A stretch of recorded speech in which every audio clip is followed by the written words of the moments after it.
சுமார் 300 ஆண்டுகள் மண்ணுக்குள் புதையுண்ட சிவபெருமானையும் நந்தி சிலையையும் மீட்ட பக்தர்கள்.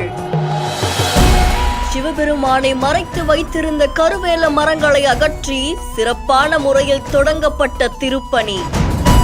பிற்கால பாண்டியர்களே வழிபட்டதாக சொல்லப்படும் சிவனை மீட்டெடுத்த சிவ அடியார்களும் பக்தர்களும். விருதுநகர் மாவட்டம் கீழ உப்புலிகுண்டு அப்படின்ற கிராமத்துல மண்ணுக்குள்ள சுமார் 300 ஆண்டுகளா சிவலிங்கமும் கூடவே நந்தி சிலையும் புதையுண்டு இருந்திருக்கு.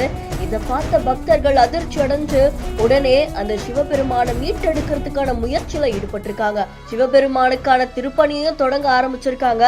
இதுக்காக சிவனை சுத்தி இருக்கக்கூடிய அந்த கருவேல மரங்களை அகற்றி அந்த இடத்த முழுமையா தூய்மைப்படுத்தி அதுக்கப்புறமா அந்த இடத்துல பீடத்தை அமைச்சு சிவலிங்கத்தையும் நந்தி சிலையும் முழுமையா சுத்தப்படுத்தி பக்தர்களும் சிவனடியார்களும் சூழ திருப்பணியை நடத்தியிருக்காங்க. இந்த வீடியோ அறியாத ஆலயங்கள் அப்படின்ற சமூக வலைத்தள பக்கத்துல பதிவிடப்பட்டிருந்தது. இதை பார்த்த பலருமே பக்தி மயமாயிருக்காங்க. அது தொடர்ந்து மதுரை தூத்துக்குடி 4 வழி சாலையில இருக்கக்கூடிய ஆவியூர் அப்படின்ற ஊருக்கு பக்கத்துல தான் இந்த கீழ உப்புலிகுண்டு அப்படின்ற கிராமம் அமைஞ்சிருக்கு. அங்கதான் சிவபெருமானுக்கான திருப்பணியும் நடந்திருக்கு.